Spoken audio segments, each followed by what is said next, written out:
திருச்சிற்றம்பலம். ஓம் ஸ்ரீ சந்திரசேகரேந்திர சரஸ்வதி மகாகுருப்யோ நமः. ஓம் ஸ்ரீ வல்லபாம்பிகா சமேத ஓம் ஸ்ரீ மகாகணாதிபதயே நமः. மூவிரு முகங்கள் போற்றி முகம்பொழி கருணை போற்றி ஏவரும் துதிக்க நின்ற ஈராறு தோள் போற்றி காஞ்சி மாவடி வைகும் செவ்வேள் மலரடி போற்றி அன்னான் சேவலும் மயிலும் போற்றி திருக்கைவேல் போற்றி போற்றி. எல்லோருக்கும் வணக்கம். நம்மளுடைய தினம்தோறும் திருமுருகன் திருப்புகழ் அப்படின்ற தலைப்பில் இன்னைக்கு 31வது நாள். இந்த 31வது நாளில் நம்ம எந்த ஸ்தலத்தை பற்றி பார்க்க போகிறோம் அப்படின்னா, ஆண்டார்குப்பம் அப்படின்னு இப்போ அழைக்கக்கூடியதான, அந்த காலத்தில் தச்சூர் அப்படின்னு அழைக்கப்பெற்றதுமான முருகப்பெருமானுடைய கோயிலை பற்றி தான் பார்க்க போகிறோம். இது எங்கே இருக்குது அப்படின்னா, சென்னையிலேருந்து பொன்னேரி போகிற வழியில் தச்சூர் கூட்டுச்சாலைன்னு ஒரு சாலை இருக்குது. அந்த சாலையிலேருந்து 1 கிலோமீட்டர் தொலைவில் தான் இந்த கோவில் இருக்குது.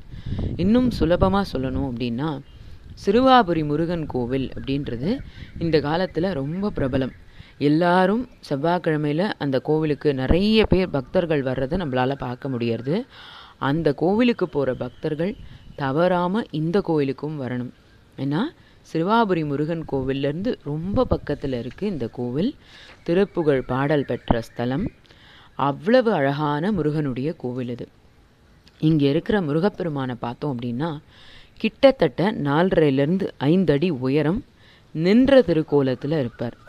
இது என்ன கோலமாம் அப்படின்னா, பிரம்மாவை பிரணவத்துக்கு பொருள் என்ன அப்படின்னு கேட்பதற்காக நின்ற திருக்கோலமாம். 2 கைகள் தான். அதாவது அக்னி புராணத்தில் முருகப்பெருமானுக்கு 2 கைகள் தான் அப்படின்னு சொல்கிறா. அந்த 2 கைகளையும் தன்னுடைய இடுப்பில் வச்சுண்டு அழகாக ஒரு சின்ன பையன் நின்றுண்டு என்ன அப்படின்னு கேள்வி கேட்டால் எப்படி இருக்கும், அதே மாதிரி பிரம்மாவை பார்த்து பிரணவத்துக்கு பொருள் என்ன அப்படின்னு கேட்குற மாதிரி நிற்கக்கூடிய திருக்கோலம். அந்த 2 கைகளையும் அவர் இடுப்பில் வச்சுருக்கிற அழகு இப்போ நான் பேசும்பொழுது உங்களுக்கு இந்த படம் இந்த இடத்துல வரும், நீங்கள் பார்க்கலாம். அவ்வளவு அழகான திருக்கோலம். அதுதான் இங்கே இருக்கிற தச்சூர் ஆண்டார்குப்பம் முருகன் கோவில். இந்த முருகனுக்கு எதிர்த்தாப்புல பிரம்மாவும் இருக்கார். எதிர்த்தாப்புல பிரம்மாவை நிற்க வச்சு அவர் என்ன, பிரணவத்தோட பொருள் என்ன அப்படின்னு கேட்குற மாதிரி அழகாக அமைந்த திருக்கோலம். இப்போ இந்த முருகப்பெருமான் பேரில் அருணகிரிநாதர் பாடி இருக்கிற திருப்புகழை நம்ம பார்க்கலாம். நேத்திக்கும் பார்த்த திருப்புகழ் சற்று பெரியதாக இருந்தது.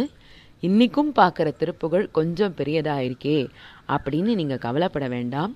நான் பொருளை பிரித்து பொறுமையாக சொல்கிறேன். கண்டிப்பாக உங்கள் எல்லாராலையும் படிக்க முடியும். ஏன்னா இந்த ஸ்தலத்தை பற்றிலாம் நம்ம தெரிஞ்சுக்கிறதே புண்ணியம். எல்லாருக்கும் முருகப்பெருமானுடைய கோவில்னா 6 படை வீடுகள் தான் தெரியறது. அதுக்கப்புறமும் எவ்வளவோ முருகப்பெருமானுடைய கோவில்கள் இருக்குது, அதெல்லாமும் தெரியணும். அதுவும் அது திருப்புகழ் பாடல் பெற்ற ஸ்தலம்னா இன்னும் கூடுதல் மகத்துவம் இல்லையா? அதனால தான் திருப்புகழ் கொஞ்சம் பெரியதாக இருந்தாலும் இந்த ஸ்தலத்தை பற்றியும் இந்த முருகனை பற்றியும் நம்மெல்லாம் தெரிஞ்சுக்கணுன்றதுக்காக இந்த திருப்புகழை நான் எடுத்து இதில் போட்டிருக்கேன். அதனால் நீங்கள் பயப்பட வேண்டாம். திருப்புகழ் இவ்வளோ பெரிதாக இருக்கே, நம்மளால் படிக்க முடியுமா அப்படின்ற எண்ணமே வேண்டாம். திருப்புகழை படிக்க வச்சவன் முருகன், அதை நம்மளை மேலையும் தொடர்ந்து படிக்க வைப்பான். அந்த நம்பிக்கையில் படிங்க, கண்டிப்பாக உங்கள் எல்லாராலையும் படிக்க முடியும். இப்போது இந்த திருப்புகழை நான் படித்து காட்டுறேன். எப்பவும் போல் இதை நான் 2 தடவை படிக்கிறேன். அதுக்கப்புறம் இதோடைய பொருளை நான் விளக்கி சொல்கிறேன். இப்போ படிக்க ஆரம்பிக்க போகிறேன். அச்சாய் இருக்கு ஆணி காட்டி கடைந்த செப்பார் முலைக்கோடு நீட்டி சரங்களை போல் விழி கூர்மை நோக்கி குழைந்து உறவாடி அத்தான் எனக்கு ஆசை கூட்டி தயங்க வைத்தாய் என பேசி மூக்கை சொரிந்து அக்கால் ஒரு காலம் ஏக்கற்று இருந்தீர் இல்லை ஆசை வைச்சாய் எடுப்பான பேச்சுக்கு இடங்கள் ஒப்பு ஆர் உனக்கு ஈடு பார்க்கில் கடம்பன் மட்டோ எனப் பாரின் மூர்க்கத்தனங்கள் அதனாலே மைப்பாகு எனக் கூறி வீட்டில் கொணர்ந்து புல் பாயலில் காலம் வீற்று கலந்து வைப்பார் தமக்கு ஆசையால் பித்து அலைந்து திரிவேனோ எச்சாய் மருள்பாடு மேற்பட்டு இருந்த பிச்சு ஆசருக்கு ஓதி கோட்டைக்கு இலங்க மிக்கா நினைப்போர்கள் வீக்கில் பொருந்தி நிலையாயே. எட்டாம் எழுத்தை ஏழையேற்கு பகர்ந்த முத்தா, வலுப்பான போர்க்குள் தொடங்கி எக்காலும் மக்காத சூர்கொத்து அறிந்த சினவேலா, தச்சா மயில் சேவல் ஆக்கிப் பிளந்த சித்தா, குரப்பாவை தாட்குள் படிந்து சக்காகி அப்பேடையாட்குப் புகுந்து மணமாகி, தப்பாமல் இப்பூர்வ மேற்குத் தரங்கள் தெற்காகும் இப்பாரில் கீர்த்திக்கு இசைந்த தச்சூர் வடக்காகும் மார்க்கத்து அமர்ந்த பெருமாளே. இதான் இந்த திருப்புகழ். இதை நான் இன்னொரு தடவை படித்து காட்டுறேன்.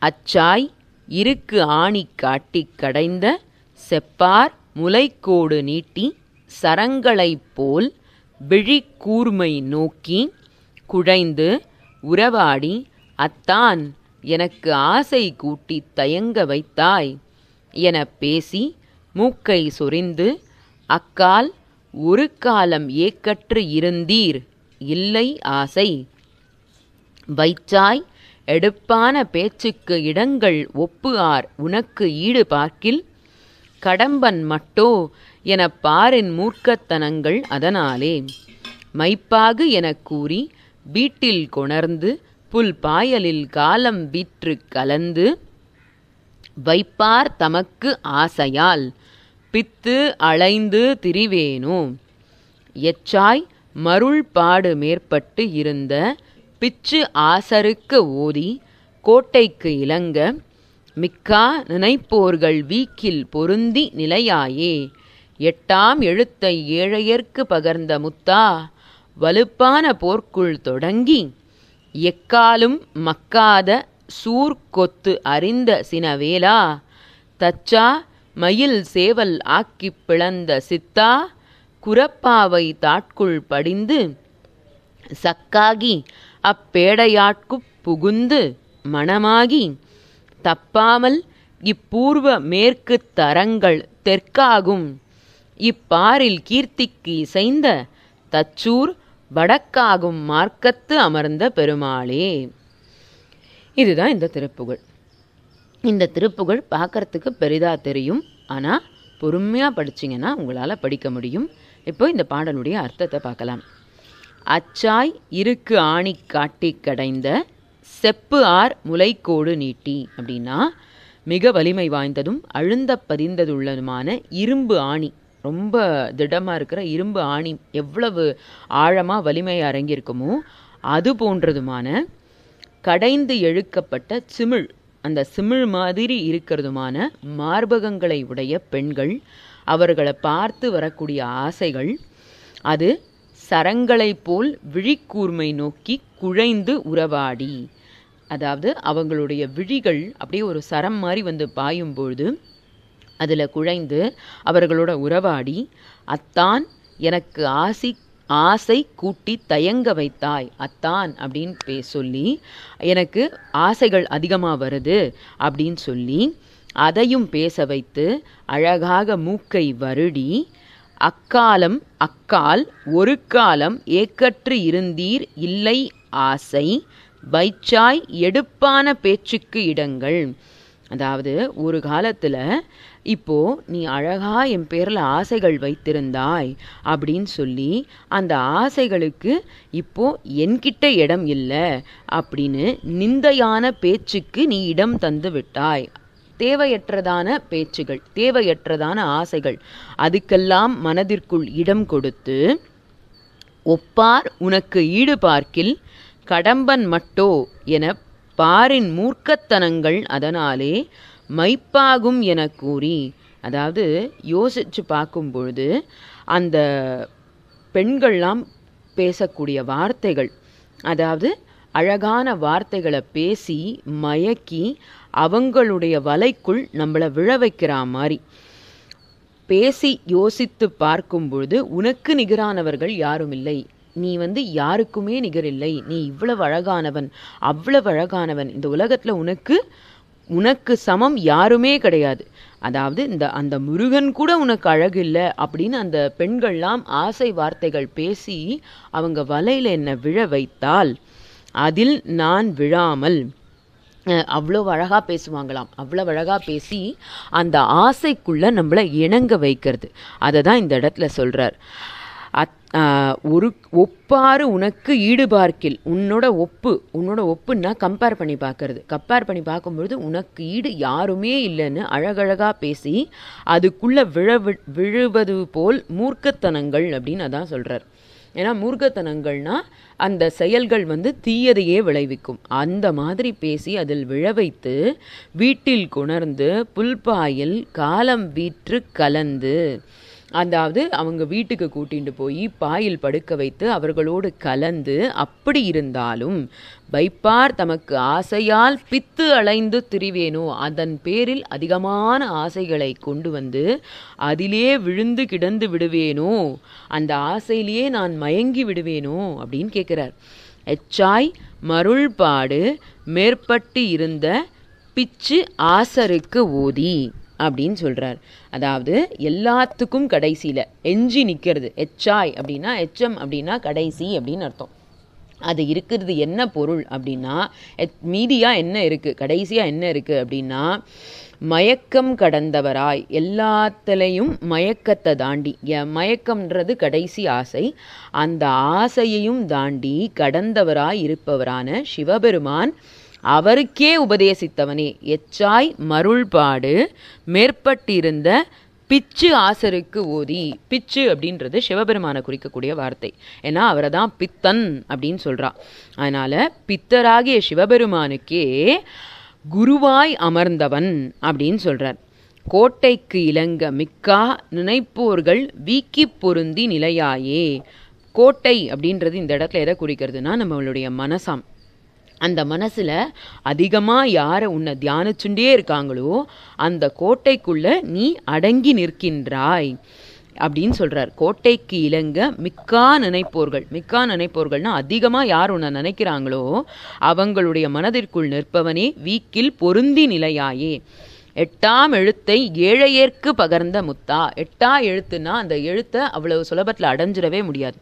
அந்த எழுத்தை ஏழையேன் அப்படின்னு அருணகிரிநாதர் அவரை சொல்லிக்கிறார். எனக்கு பகர்ந்த முத்தா, முத்தன் அப்படின்னா அழகன், எனக்கு உரிமையானவன் அப்படின்னு ஆசையாக கூப்பிடக்கூடிய வார்த்தை. அந்த மாதிரி அந்த சரவணபவ அப்படின்ற 6 எழுத்து மந்திரம் அப்படின்றது அவ்வளவு சுலபத்தில் யாருக்கும் கிடைச்சிடாது. அதை மகா பாவியான பரம ஏழையான எனக்கு கொடுத்தவனே அப்படின்றார். அதனால்தான் முருகப்பெருமான வணங்கிறது அப்படின்றது அவருடைய அனுகிரகம் இல்லைன்னா நமக்கு கிடைக்காது. அதுவும் அதை திருப்புகழை எடுத்து படிக்கிறது அப்படின்றது அவருடைய கருணை இருந்தால் மட்டுமே நமக்கு கிடைக்கக்கூடியது.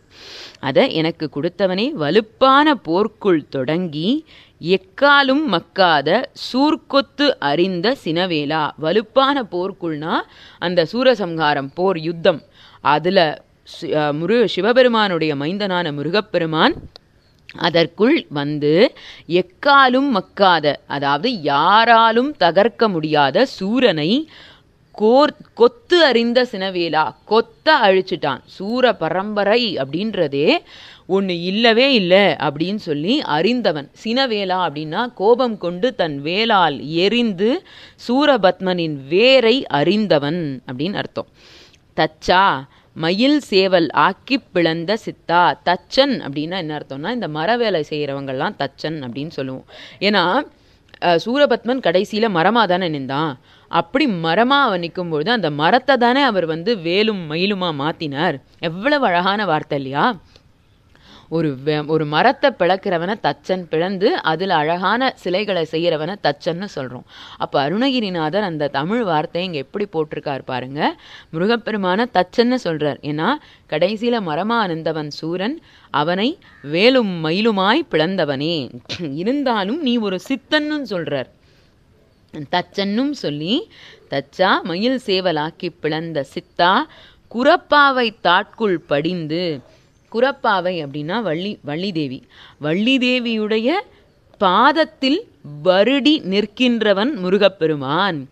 குரப்பாவை தாட்குள் படிந்து சக்காகி பேடையாட்குட் புகுந்து மணமாகி, பேடை அப்படின்னா பெண்மயில், அந்த பெண்மயிலை மணந்து கொண்டவனே அப்படின்னு சொல்றார். தப்பாமல் இப்பூர்வ மேற்கு தரங்கள் தெற்காகும் இப்பாரில்.